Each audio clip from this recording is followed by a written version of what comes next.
Understanding history is one thing, but understanding why the colors were hidden, that's another thing. And the problem is, see, we can't exclude racism, white supremacy. That's the thing we can't escape. A lot of black folks try to avoid talking about it because it makes everybody uncomfortable, but it's a real thing and we have to acknowledge it. A lot of black folks don't really understand racism. And if you don't understand something, you're not going to be able to effectively deal with it and counter it. Racism, as I understand it, is a global system for the genetic survival of the global white minority population.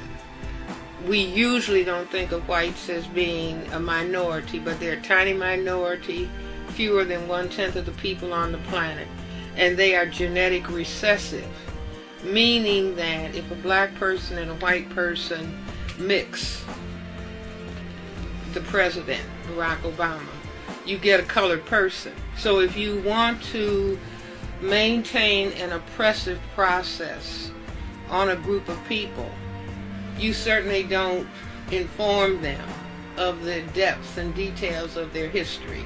Just like you don't give them adequate education, you don't maintain adequate housing, etc. Every morning that a black person turns on the television, they are getting their dose and indoctrination with white supremacy. You see, so if you turn on the TV or pick up a newspaper, look at a magazine, unless you understand the system, then you have a grid to put things in their proper perspective. But without that, you are constantly and continuously being indoctrinated by the system itself. You see, but the very fact that people who classify themselves as white would find themselves saying, something's wrong with your genetics, something's wrong with your genetics. In psychiatry, we call that projection.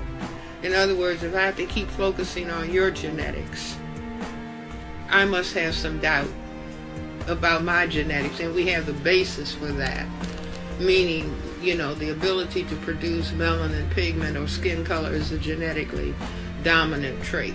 The issue with black people is this: we hate who we are and love who we can be. We hate who we are, Africans, and love who we can be, Europeans. We do not want anybody to remind us of who we are, which is why we shun Africa.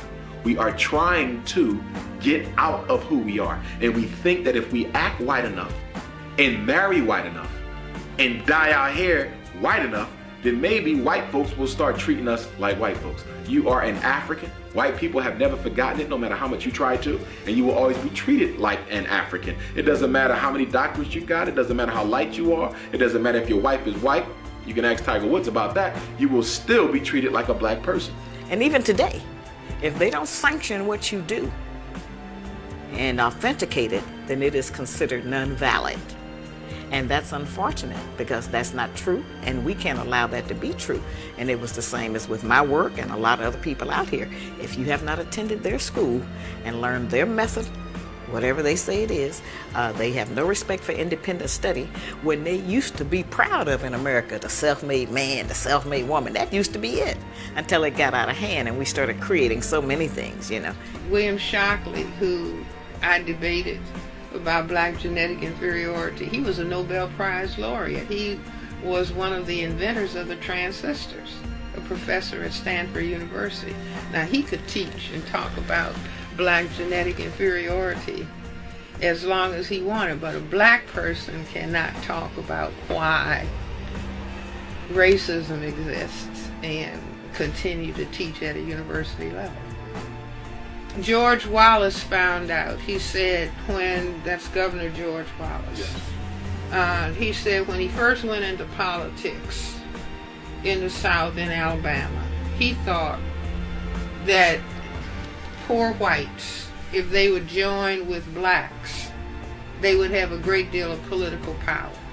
You see, and so that coming together of the poor whites and the poor blacks.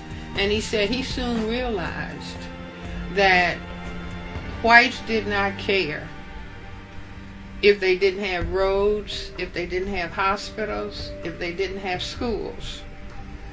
They just wanted to know that they were better than the blacks. Now, I say that that reasoning comes because the deeper concern was genetic annihilation.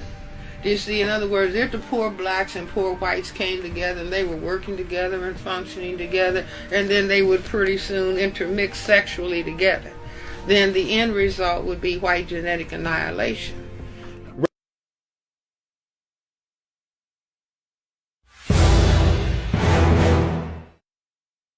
Been in racial history.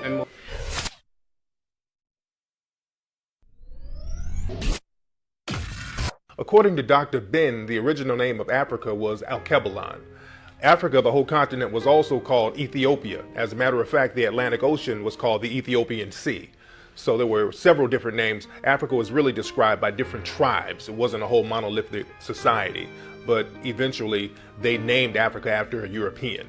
Africa was not called Africa. It's actually named after the one who actually conquered the Carthaginian, Scipio Africanus.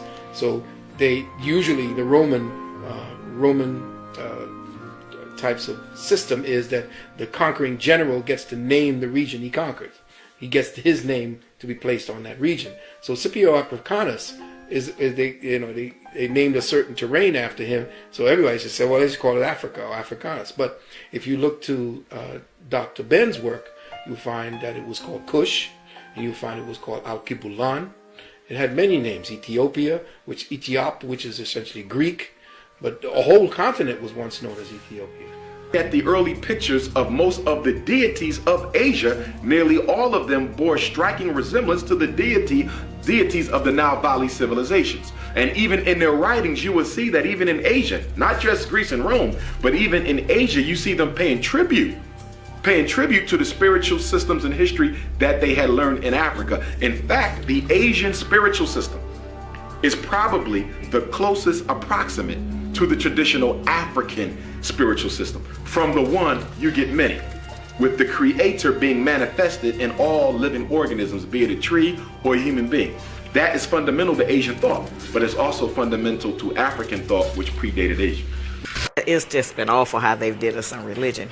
And our people tend to think that even those who feel that they know that white Americans have mistreated us, their grandchildren or great-grandchildren still mistreating us in a lot of ways, they still believe, well, but nobody would lie about God, when that's not true. People who are trying to subjugate another people and turn them into slaves, not just physically, but mentally, then they certainly would try to teach them that God looks like me.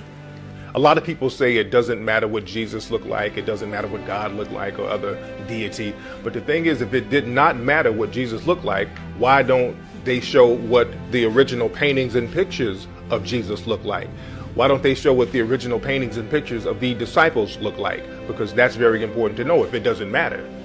Michelangelo was told by the Pope to put the picture of the Holy Family on the roof of the chapel. Michelangelo said and the Pope specifically told him to make it European. Michelangelo explained to him that there are no models of a European Holy Family. And so he said, you'll think of something, and he did. He used his family.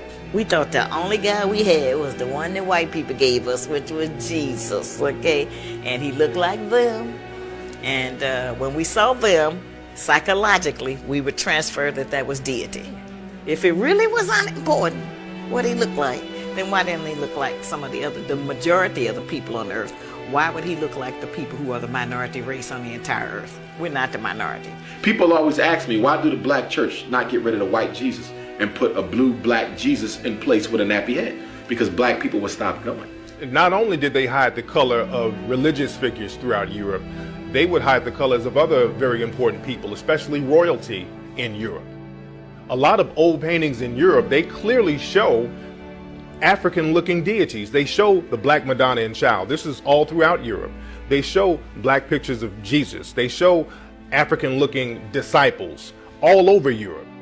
Everything that you're looking at in the Roman Catholic Church today is the exact copy of what they got from Egypt. The high priest, the regular priests, you got the cardinals, you got the bishops, and then you got the Pope at top. So you had the Pharaoh, you had the high priest, you had the priests, and so you have the same type of of categorization of people as they're placed in the temple, but their purposes and what they were telling was different.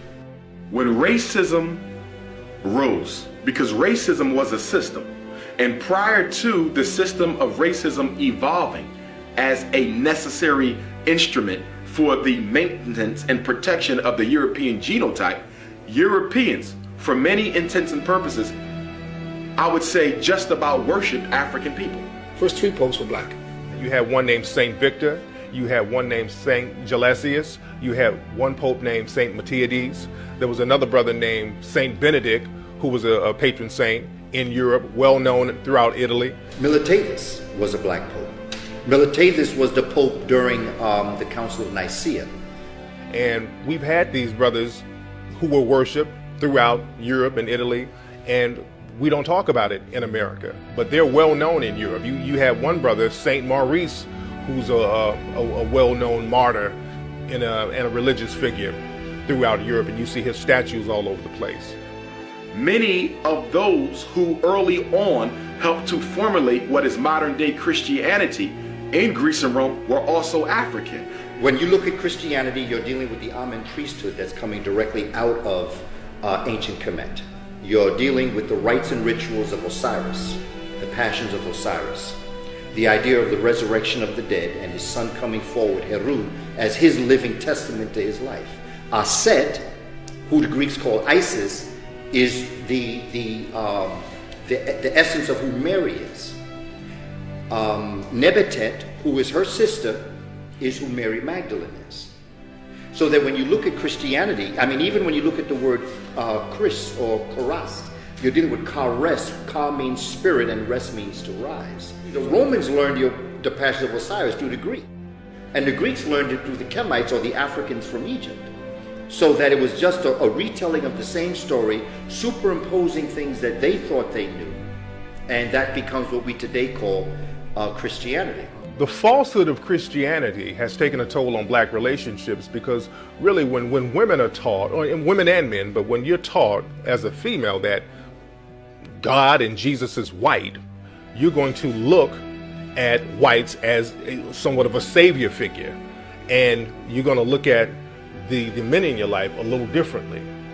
Try to just work on that more. We need to stop going to church every Sunday trying to get along with them and try to get along with the people at home. Some people leave home mad, but they go to church and go in there, and then they love the pastor and they love Jesus because there's no accountability. Jesus ain't gonna say, pull your dress down, come in off the street, go clean up the house.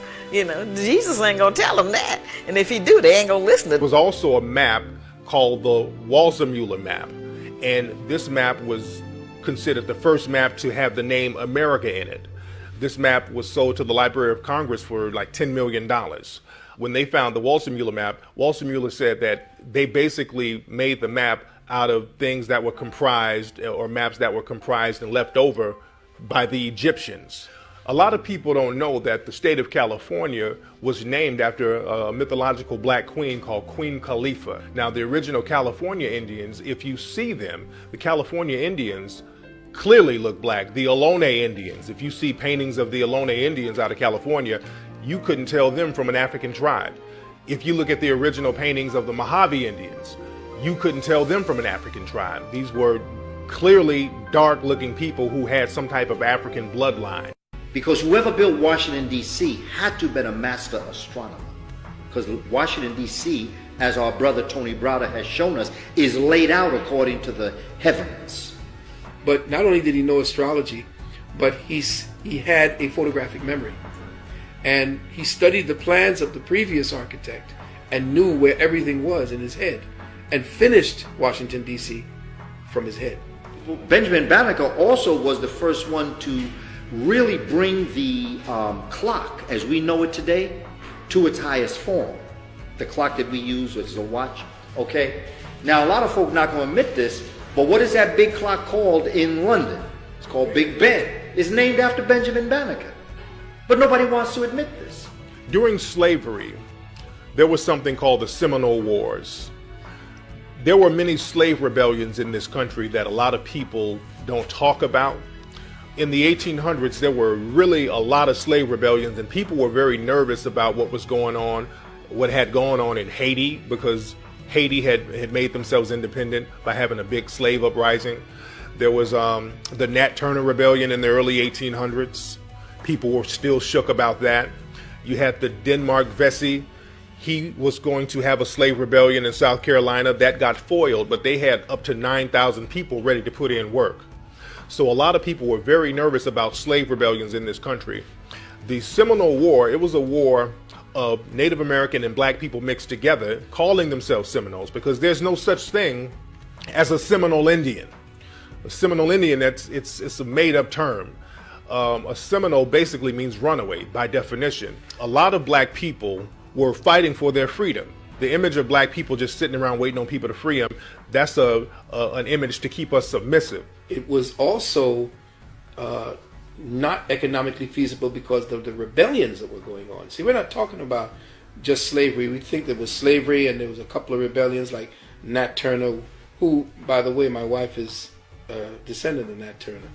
And they were thinking that it was just Nat Turner. They were burning and destroying, and there was true guerrilla warfare going on. Ending slavery was not the reason a civil war was fought at all. The Civil War was fought to bring the South back into unison with the North and to destroy the economic advantage that the South had had due to slavery. They cared nothing about the lives of black people. They cared nothing about the way that we were treated. They cared nothing about African life. It was not about protecting us because they had somehow waken up and realized that we were human beings too. No, the South was growing too powerful. Capitalism started to rise. But what began to happen is that in capitalism rising, it began to stifle capitalism, because capitalism demands, as an economic system, that people are always trying to rise to the higher. They're competing. Competition fuels capitalism.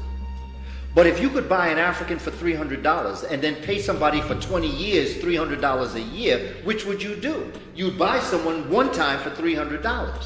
But that's going to stifle capitalism, because what's going to happen is there's going to be no competition, because what European is going to compete for a job that they could buy an African to do? So the North said, look, enslavement of African people is stifling capitalism. And so the South says, so what you want me to do? They said, well, you got to free your Africans.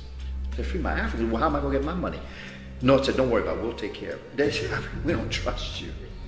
No, we're not going to sell our... We are not going to stop enslaving Africans. We're just not going to do it. North said, but you have to, because it's going to stifle capitalism, and we're going to choke with overproduction without an ability to sell what we're... South said, but that's not my problem, because I can sell my raw materials any place in the world. The North said, but then what would happen to us? We have factories. The South said, well, that sounds like a personal problem to me. I don't care what happens to you. North said, but you can't do that. South said, we're going to do that. We're not freeing Africans. They said, you got to free Africa. We're not freeing. In fact, the South said to the North, I'm tired of talking to you. I'm going to secede. I'm not even going to talk to you no more. In fact, I'm not even part of what your colonies are anymore.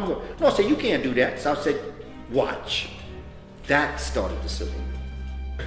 Well, one of the big things that occurred right at the end of the Civil War was that Europeans began to form unions. In fact, the workers' union is an outgrowth of slavery and the Civil War. When it looked like the cause was lost for the Confederacy, white men began to organize themselves into labor forces. Why did they do this? Because you are about to see 2 million enslaved Africans set free who have skills that equal or supersede your own, who would now be able to compete and vie with you for contracts and livelihood.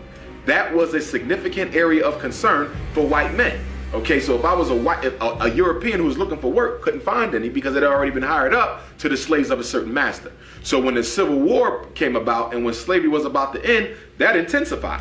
Because now slaves would be aggressively looking for work, because when slavery ended, they had nothing to which they could claim their own to make a living. So that bothered Europeans, and they set up agreements, okay, with those who had industries and those who had stores, that you could only hire someone who was white who belonged to a particular labor's union. In fact, some of the first unions were started right here in Pennsylvania. And a lot of black people fail to realize the origin of the union. The union is nothing but a collective force of white people who are protecting jobs for themselves and keeping them away from black people. The fight came that after slavery ended, we had jobs, which is what you mentioned earlier, that we were starting to get it together because we had skills. It was the white man that didn't have any skills because we're the ones who had been forced to work. The black man had. And so part of that destruction during all that Jim Crow and everything was fighting against the brothers who were trying to be in business and who were trying to work. And that fight between the black man and the white man about the construction business has continued down to today, which is why you can go into a city like Cincinnati and in Philadelphia, where the black population is over 50 or 60%, and the white contractors own 99% of all of the jobs in the city, and that's nationwide. And they've kept us out of it. They've kept us out of the unions. This is what that was, but it was the black man who used to have all of the skills for building. We were the contractors, our people. Abraham Lincoln himself said, if I could keep Africans enslaved and preserve the Union, I would do that. Abraham Lincoln didn't want to free African people. He had to because of capitalism, because he saw what was happening. But look at the mean trick. Let's continue the story.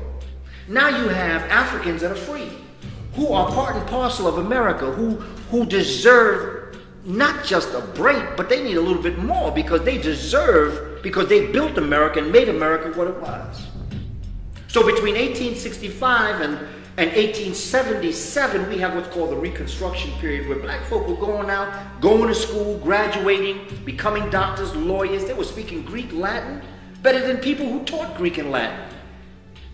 They were going in, becoming senators, they were becoming congresspeople, they were becoming part of the world arena. Europeans got scared. So what did they do?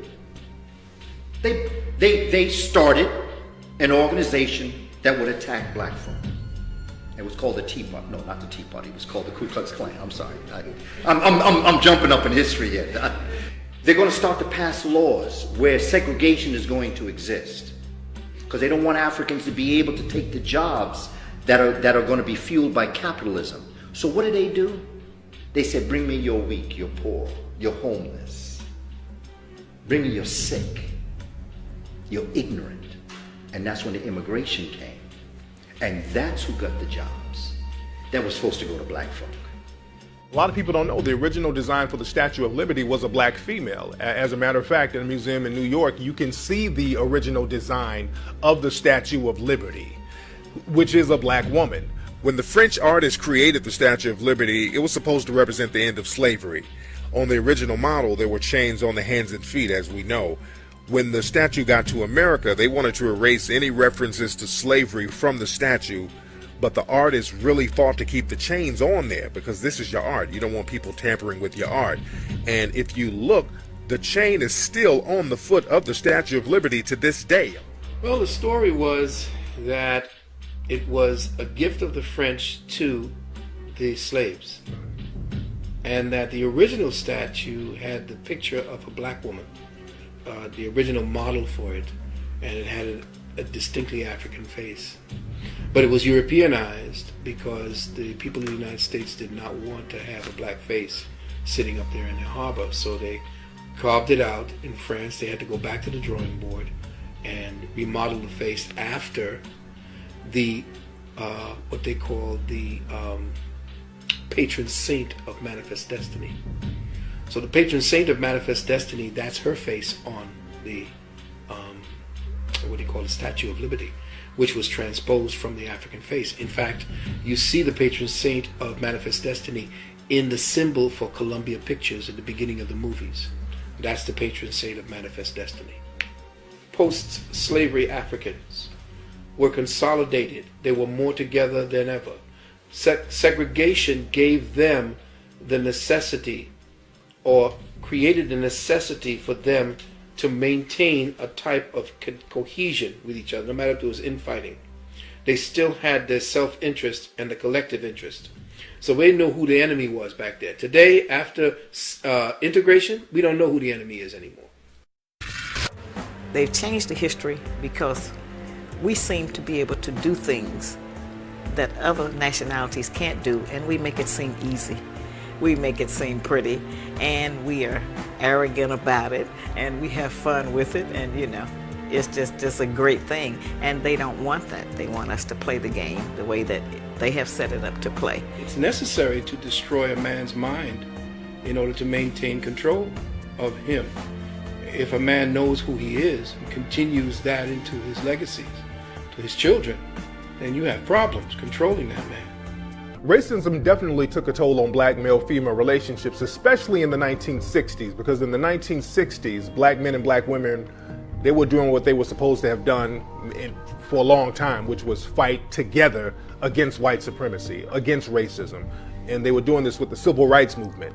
So what happened, people had to come in and infiltrate and have a divide and conquer strategy between black men and black women. In 1964, government came in and they pulled black women to the side, and they started to classify black women and women in general as minorities. In 1964, that's the first time they classified women as minorities. So they started to give them set-asides and benefits, and then they created the feminist movement, and a lot of sisters branched off into that, and that kind of created a rift because a lot of sisters stopped fighting for civil rights and they started to fight for women's rights, but women's rights weren't being jeopardized in the black community. Our first priority was racism, and we should have dealt with that first. We wanted to be free. We didn't need any boundaries, need no man to tell us what to do. Well, we hadn't had no man to tell us what to do anyway. You couldn't tell us what to do in slavery, so we didn't really have no fight with you about that. That was the white woman's fight with her man, but we took it on. I want to be free. Ain't nobody gonna tell me what to do. And then women started having babies, what they call out of wedlock, and then that got to be okay too. Oh, it's all right. Once it got accepted by society, all of the rest of the people, then it was okay then to just have a baby. In fact, I don't even want him for nothing but to just have a baby. And then we started saying, I'm gonna be the mother and the father. All kind of nonsense. And so what happened was that movement, and there never was a sisterhood in the women's liberation movement between the black woman and the white woman. Because you have to understand, in the tactic of the art of war, when you want to destroy a stronger enemy, you have to get rid of the cultural perspective of authority. So what do? You have to destroy the man in the society. And that's exactly what they did. I talk about this in my book. You have to destroy the masculine principle, which is the head of the family. That's part of it. The other part is to get rid of the environment and the ways and means for the head or the authority of that family to become and stay the authority and the head of that family, and that is to be the provider and the protector. Take away his means of providing, take away his means of protecting his family, and he no longer has any rights or any kind of power. So when you have done that, you have now undermined the glue that keeps a family together. Men don't have to be men anymore. So what's the best thing to do? Since you're giving so many favors to women, I might as well be a woman, or at least act like one, and therefore I'm no longer, as Dr. Frances Cress said, I'm no longer a threat.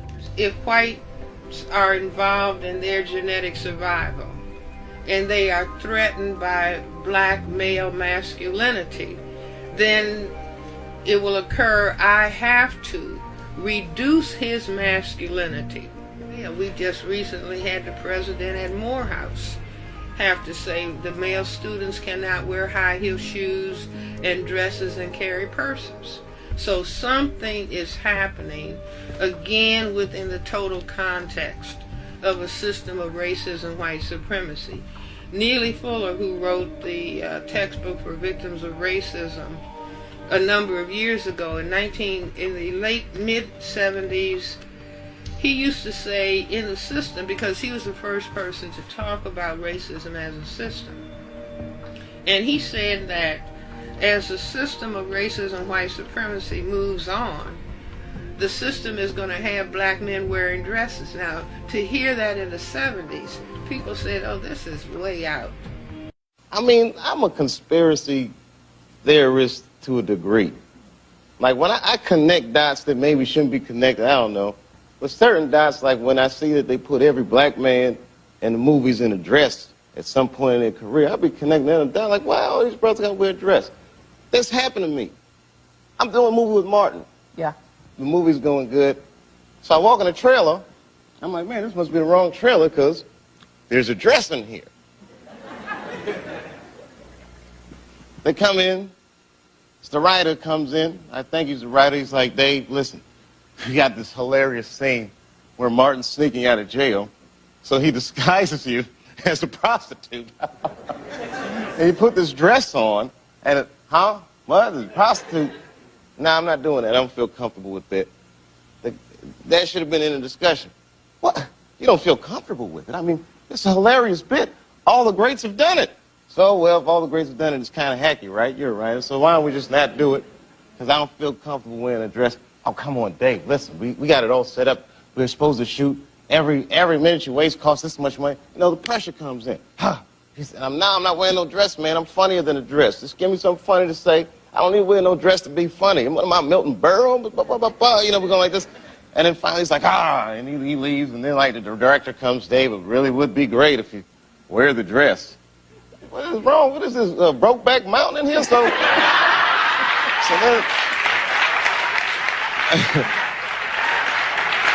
wear the dress. I don't want to wear the dress. I want to wear this dress. You know what I mean? This is, oh, gosh, this guy's so difficult. They leave. Now the producers comes, come on, David, would be so great. I mean, and then I started thinking about it. All the comics that I've seen, man, you know, strong brothers, why they be putting us in these dresses? But the minute it was clear, I was adamant, I'm not wearing a dress. I'm not wearing the dress. All right, fine. Think of something else. Guy comes back 10 minutes later, the whole new scene. Hot damn, how did you write the scene so fast? You know, it's like, so you gotta take a stand. Bring the noise!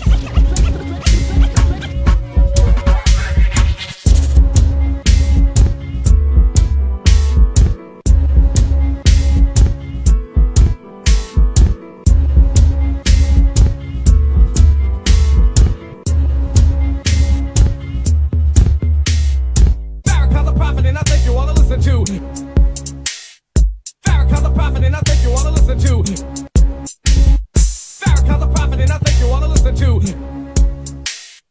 Farrakhan's a prophet and I think you wanna listen to.